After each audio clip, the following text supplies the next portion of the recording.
산불이라는 것이 굉장히 위험해요.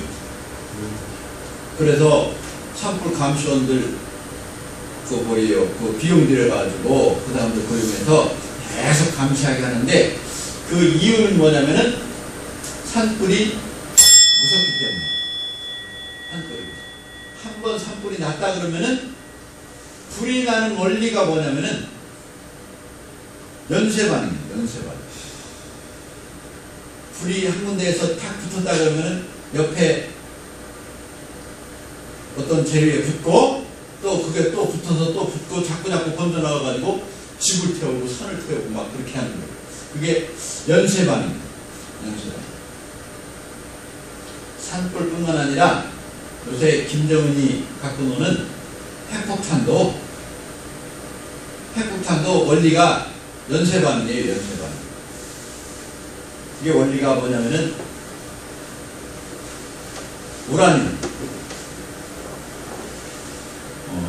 우라늄이라고 하는 물질이 있어요.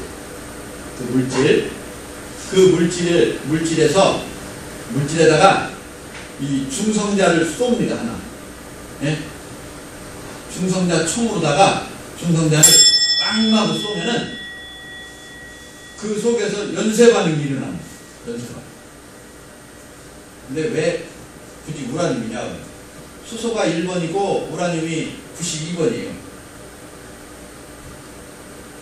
원자는 중성자, 양성자라는 핵이 있고 그 다음에 주위에 전자가 이렇게 도는데 이 안에 핵 물질이 중성자가 많으면 많을수록 이게 원자 번호가 높아져요. 그러니까 중성자는 원래 서로 이렇게 같이 붙어 있질 않는데 이 핵력이라고 하는 그것이 꽉 붙잡고 있어요. 꽉 붙잡고 있어요. 그러니까 이 물질이 중성자가 많은 거일수록 뭉치는 힘이 큰 거예요. 거기다가 다른 중성자를 원자에다가 쏘는 거예요. 다른 중성자를 팍 쏘면은 그게 꽉 뭉쳐있던 균형이 흔들려가지고 그게 뭉쳐있는 힘이 센 만큼 그 균형이 해체되는 그 힘도 굉장히 큰 거예요. 빵 폭발력이 엄청나게 큰 거예요. 처음에는 그렇게 하나를 가지고는 크다고 할 수 없는데 큰 거예요. 그러면은 거기에 있던 양성자, 중성자가 폭발하면서 그 중에서 중성자가 또 튀어나가서 총알이 되는 거예요. 연쇄반응입니다. 연쇄반응. 튀어나가가지고 또 다른 이 우라늄을 또 때려가지고 거기서 그게 균형이 깨져가지고 폭발된 데서 또 총알이 튀어나와가지고 또 다른 거를 때려가지고 또 폭발하고 그것이 순식간에 연쇄적으로 빠바바바 하고 일어나가지고 터지는 것이 핵폭탄이에요. 핵폭탄. 그것이 위력이 커서 그것이면은 미국이 둔 어떤 강대국도 그 아래에서는 벌벌 떨 것이다 해가지고 김정은이 그거를 개발해 놓고서 꽉 쥐고서 하려고 하는 지금 짓입니다. 짓이. 지금 북한 사람들 불안하게 만들고 남한 사람들도 전 세계가 긴장하게 만드는 김정은이 왜 그러나? 뭐를 이용해서 그러냐? 무슨 힘을 이용해서 그러냐? 폭발력. 연쇄 반응에 의한 폭발력에 의해서 그런 위력을 나타낸다. 예수님이 부활하셨다. 그거는 그 뒤로 부활하시고 나서 그대로 아무런 변화가 없으면은 의미가 없어요. 그건 그냥 하나의 사건으로 소설로 그냥 끝났을 거예요. 2000년 전에 예수님께서 무덤에서 부활해서 나오신 사건이 그 사건 하나로 그대로 있었다 그러면은 별 의미가 없었을 거예요. 그런데 예수님께서 부활하시고 나서 연쇄반응이 연쇄반응.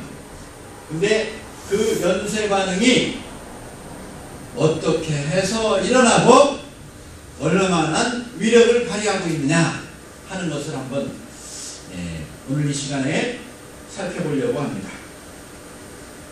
또 나는 예수님의 그 부활을 기점으로 해서 일어난 연쇄 반응 속에서 어떻게 내가 반응을 하고 있고 그 속에서 내가 어떻게 쓰임을 받고 있나 하는 것을 되돌아볼 수 있는 시간이 되시기를 바랍니다.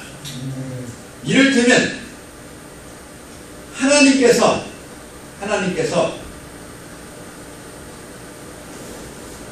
중성자 총을 하나 쐈어요. 하나님께서. 그 총이 누구냐? 예수님. 할렐루야. 예수님.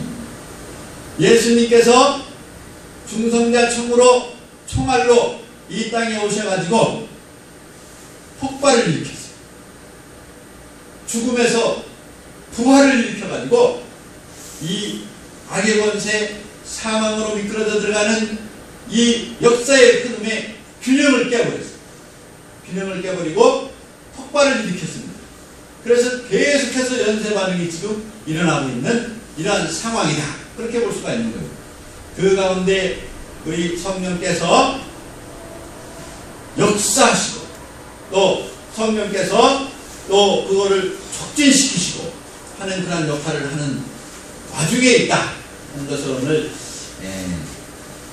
증명해 드리고자 합니다. 찬송을 부르고 나서 어떻게 해서 그렇게 되는지 알아보도록 하겠습니다.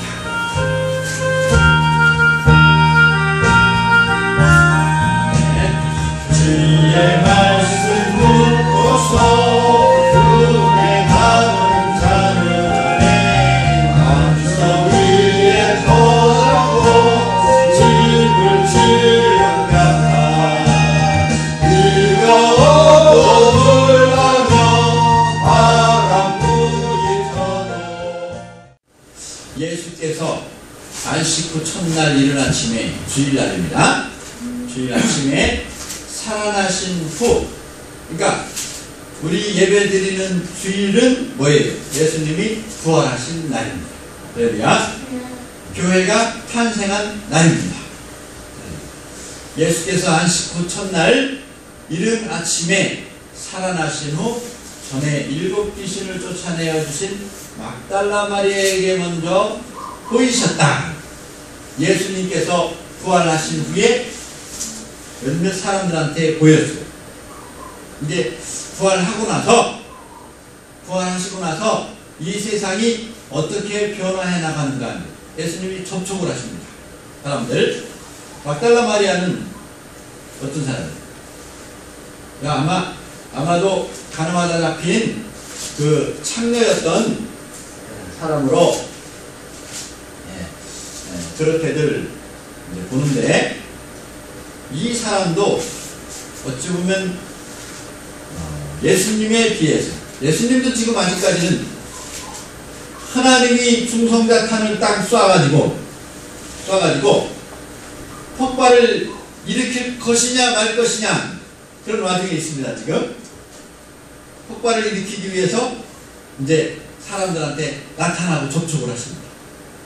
그런데 도대체 이 막달라 마리아라고 하는 이 창녀 출신의 예수님의 제자한테 무슨 폭발을 일으킨다고 그러면 다른 사람한테 영향력을 끼치고 변화를 일으키고 다른 사람을 뒤집어 놓는 그러한 역사가 이 사람을 통해서 일어나야 될 건데 과연 일어나질 것 같지가 않지듯이 예수님께서 부활 후에 이런 사람을 마리아한테 나타났다.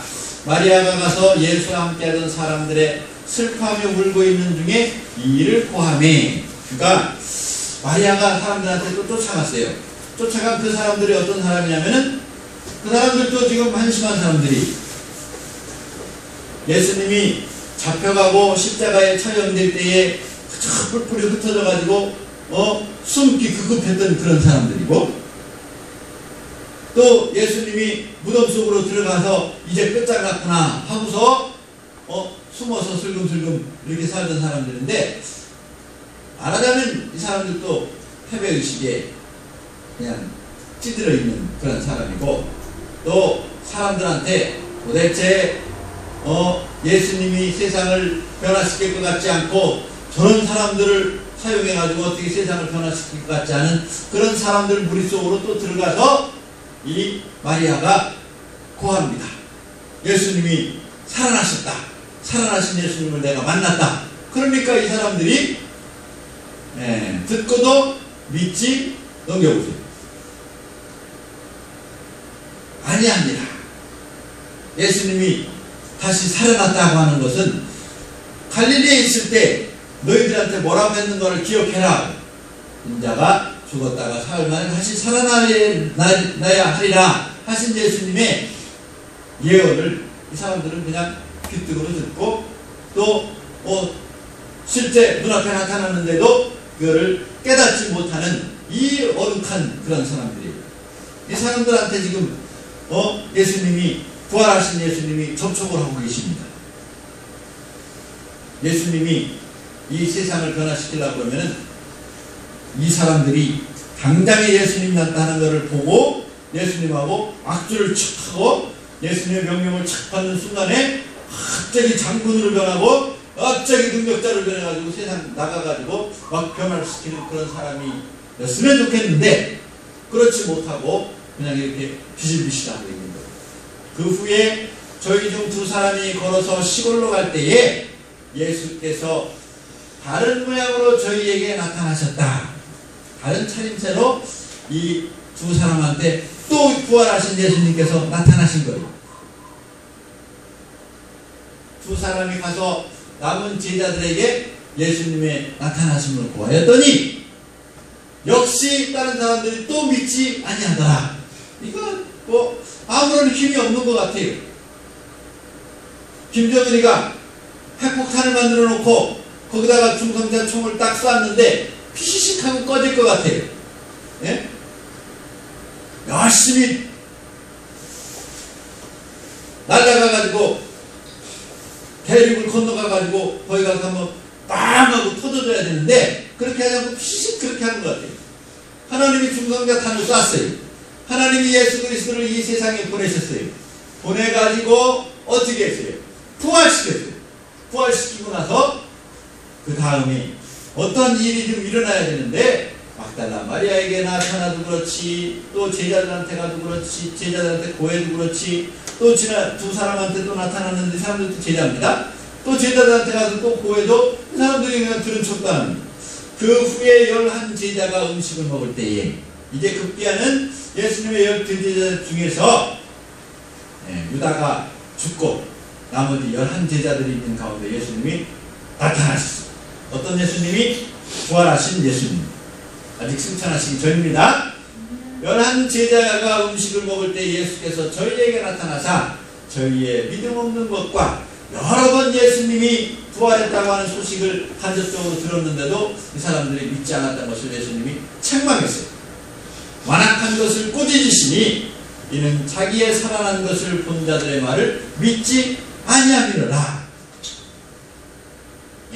예수님이 나타나시고 접촉하시고 또 이 제자들한테 또 나타나서 꾸짖으셨습니다. 또 가라사대 너희는 온 천하에 다니며 만민에게 복음을 전파하라. 어찌 이게 가당키나 한 것 같이 보여줍니까?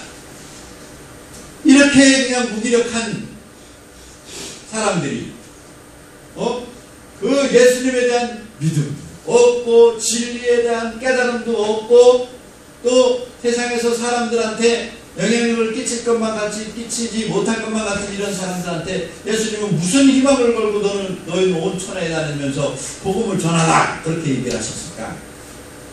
믿고 세례를 받는 사람은 구원을 얻을 것이요 믿지 않는 사람은 정죄를 받으리라. 이 사람들이 나가서 막 세상을 변화시킬 것처럼 예수님이 지금 말씀을 하고 계십니다.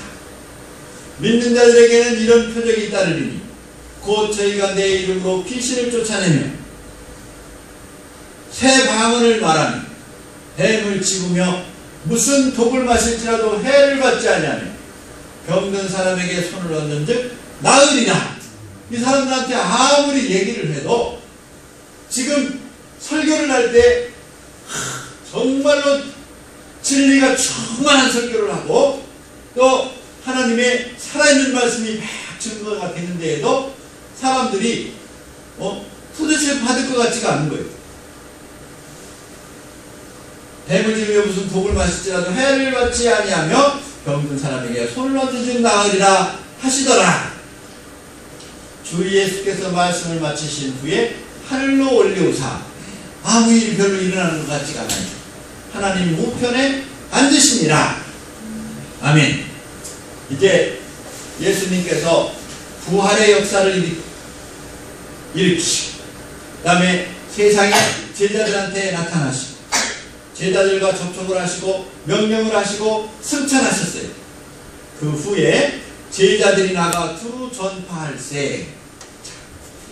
이 제자들이 사람들이 미친 사람으로 보는 사람들, 사람들이 이 제자들을 볼 때에 저 사람들은 이제 망했다, 엉뚱한 사람 쫓아다니다가 이제 신세가 저렇게 됐다 하는 그런 사람들인데, 제자들이 나가 두루 전파했다. 이거는 뭡니까? 제자들이 나가서 전파한다고는 그 전에 뭔가 폭발적인 일이 일어난다고 하는 것이 제자들. 그것이 바로 사도행전에 있는 마가의 타락과.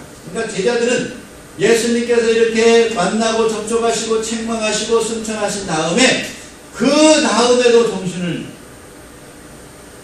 변화가 없는 상태에서 어디로 가냐? 다락방으로 꽁꽁 숨어버렸습니다. 전부 다 다락방으로 숨어가지고 그냥 엎드려가지고 할 수 있는 일이 기도뿐이 없다. 그저 마가의 다락방으로 예수님의 제자들을 필두로 해가지고 또 같이 예수님 따라다니던 사람들 중에서 정말로 낙심한 듯한 사람들이 모여가지고 그저 꾸역꾸역 다락방으로 모여들어가지고 그저 엎드려가지고 기도만 할 뿐이었었어요. 그런데 그때에 하나님의 성령이 임하셔가지고 이 사람들을 완전히 변화시켰다고 하는 것이죠. 완전히 변화시켰다. 마가복음 16장 20절 다시 한번 펴보세요. 16장 20절.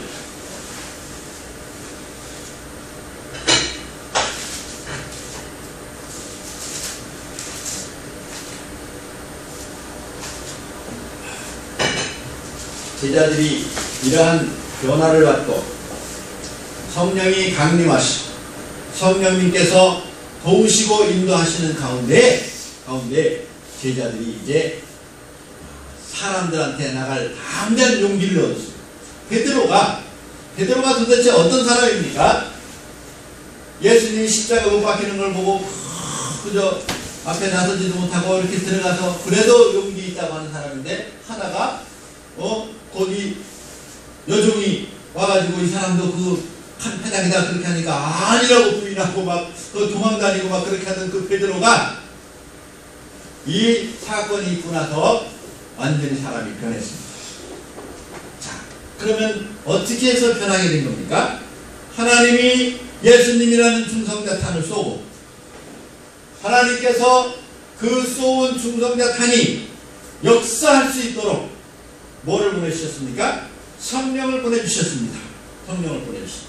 그래서 그 성령의 역사함으로 제자들이 나가 두루 전파할세 주께서 함께 역사하사, 할렐루야, 하나님의 성령이 역사하셔서 그 따르는 표적으로 말씀을 확실히 증거하십니다. 아멘. 이제 예수님께서 하나의 중성자 총알이 되어가지고 이 세상에 와서 부활이라는 역사로 세상의 균형을 흔들어 놓은 다음에 세상에 폭발이 일어나는 순간입니다.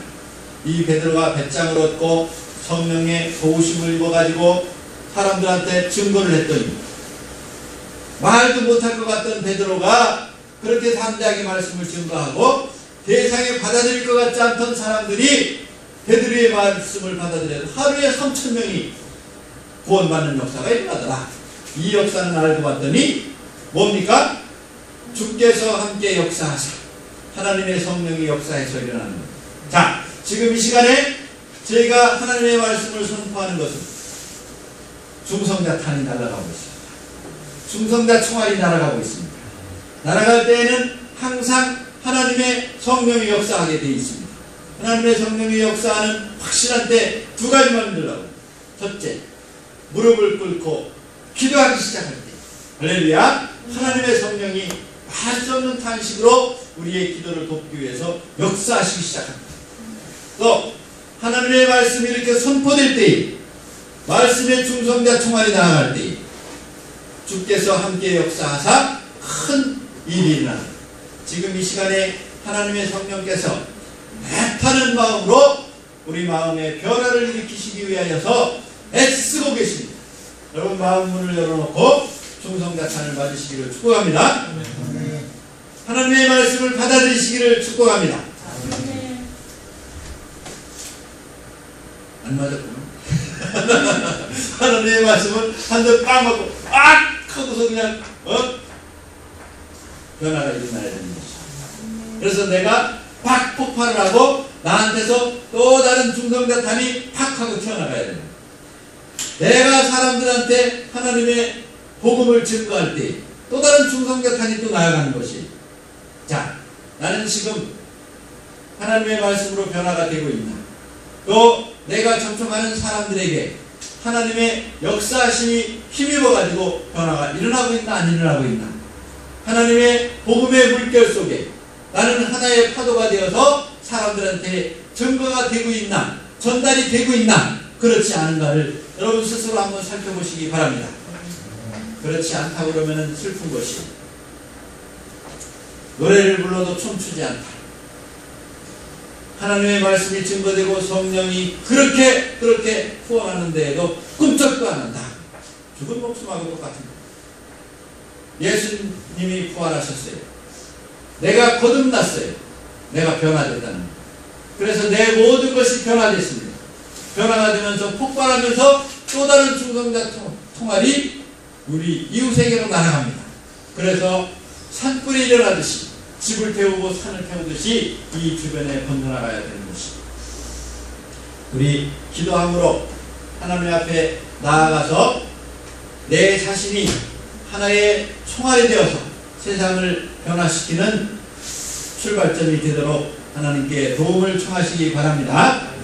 예. 내가 그런가 안 그런가 늘 자기 자신도 확인하지 아니하고 주변의 사람들이 왜 내가 있는데 아무도 변화되지 않는 것일까? 내 주변 사람들이 어떻게 해서 내가 있는데도 예수 믿는 사람이 하나도 더 나타나지 않는 것인가? 그건 우리가 크게 반성을 하면서 하나님한테 회개를 하면서 우리 신앙생활을 되짚어 보아야 하는 것입니다. 그렇지 못한 삶이었거든 오늘 이 시간에 한번 되돌아보시기 바랍니다.